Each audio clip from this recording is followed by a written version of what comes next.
Mais uma vez aqui na Jovem Pan Online, hoje nós estamos falando com Carlos Roberto Filho, que é diretor executivo da Abrelp. Estamos falando um pouco mais sobre o meio ambiente, especificamente sobre a Política Nacional de Resíduos Sólidos.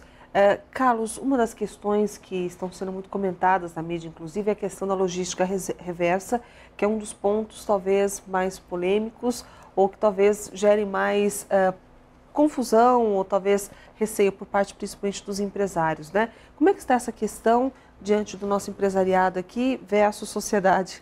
Nós ainda estamos discutindo no âmbito nacional essa questão da logística reversa. Existe ainda algum receio, mas é um ponto inevitável.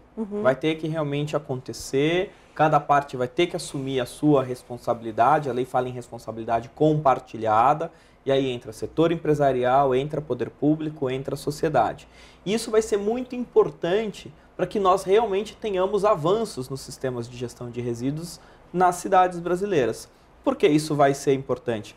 Porque justamente o setor produtivo vai ter que estabelecer mecanismos para que o consumidor dos seus produtos possa devolvê-los nos canais adequados para que eles tenham um retorno mais apropriado, que não o lixo propriamente dito. Tem prazo para isso começar? A lei não estabelece um prazo, mas ela diz que todas as suas disposições, exceto aquelas que ela dá um prazo adicional, entraram em vigor na data da publicação da lei. A rigor, então, já está valendo desde 2010.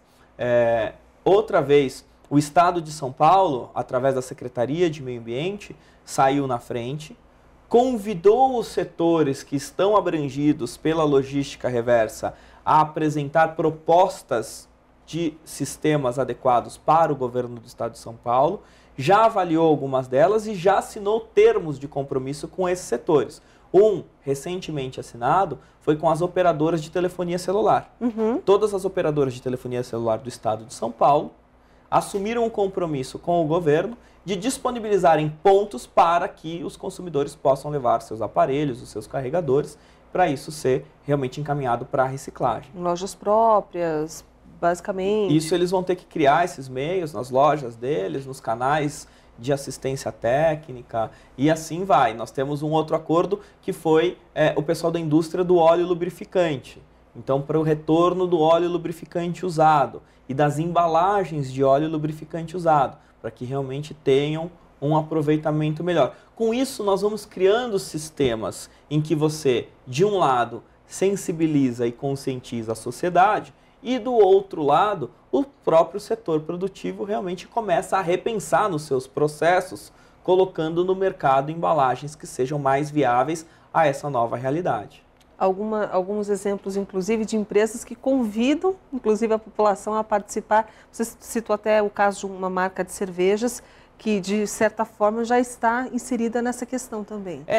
Mesmo enquanto as discussões não estão concretizadas, nós já temos observado várias iniciativas, né? Então, tem essa de uma marca de cerveja, que está com uma propaganda no ar aí, junto às televisões, que é justamente convidando a população a aderir a um novo sistema deles, que não é tão novo assim, né? Nós comentávamos agora há pouco, que é o sistema da embalagem retornável.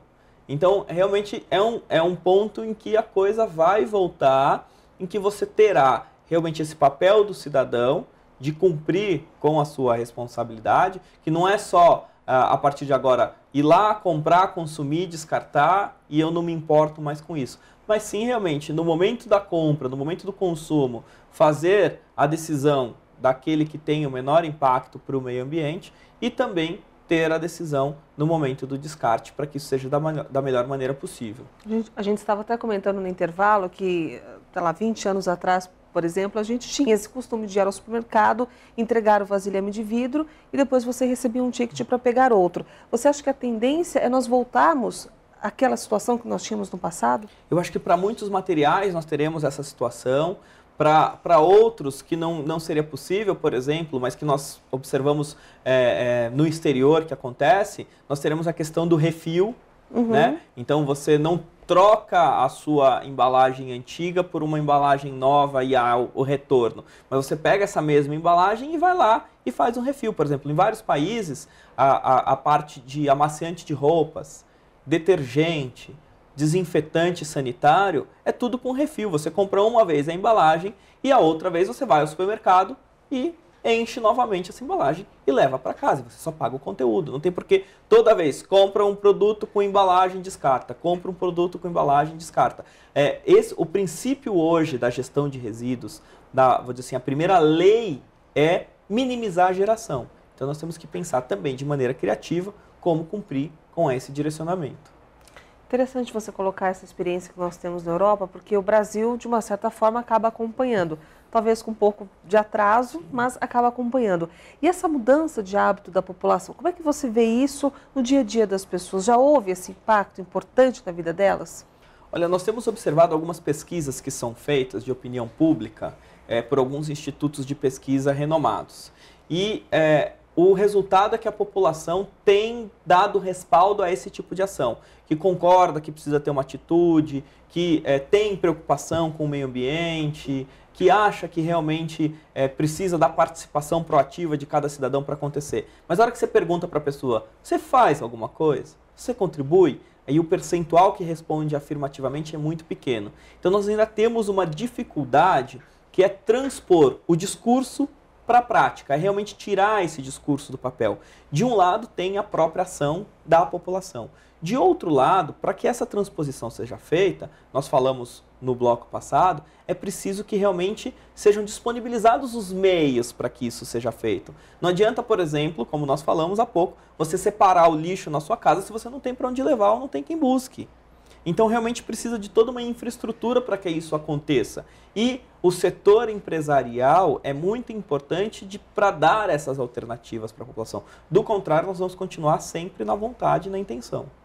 É interessante você colocar essa questão, porque na semana passada nós tivemos aqui em São Paulo o retorno das sacolinhas plásticas, né, por uma decisão judicial. É claro que a grande maioria dos consumidores acabou aprovando, inclusive adorou essa iniciativa da Justiça, mas boa parte dos consumidores acabou reclamando, porque eles já haviam se habituado com a questão de transportar a sua sacola retornável, ou deixar uma sacola de reserva na bolsa.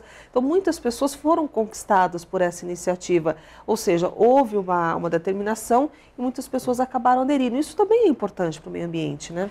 Isso é muito importante. É que nós defendemos que nada nesse setor tem que ser impositivo, né? Porque claro. Senão realmente você força e talvez a sociedade não esteja no ponto de responder. Mas nesse caso das sacolinhas, nós observamos que uma parcela da sociedade já estava no ponto de realmente responder. Então essa parcela não tem por que voltar na sacolinha descartável. Já criou esse hábito e realmente se sente à vontade fazendo isso, então que ela continue fazendo essa prática que ela já adotou e levando a sua sacola retornável. Por outro lado, nós temos uma parcela da população que, primeiro, não tem condições de comprar essa parcela retornável, não tem condições de ficar carregando essa sacola retornável consigo e precisa realmente da sacolinha descartável, que na verdade não é tão descartável assim, porque nós temos um fenômeno aqui no Brasil, e até a Abrelp entrou nessa discussão da sacolinha por conta disso, que é o reuso da sacolinha de supermercado ou de outras unidades, de padaria, de farmácia,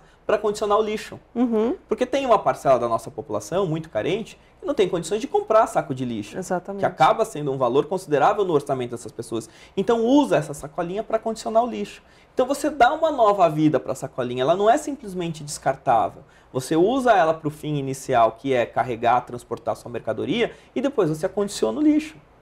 Então, realmente, nós temos que pensar nessa questão do resíduo sólido ter uma visão mais holística. Não adianta ter realmente a questão pontual ou simplesmente dissociada da realidade econômica e social do país.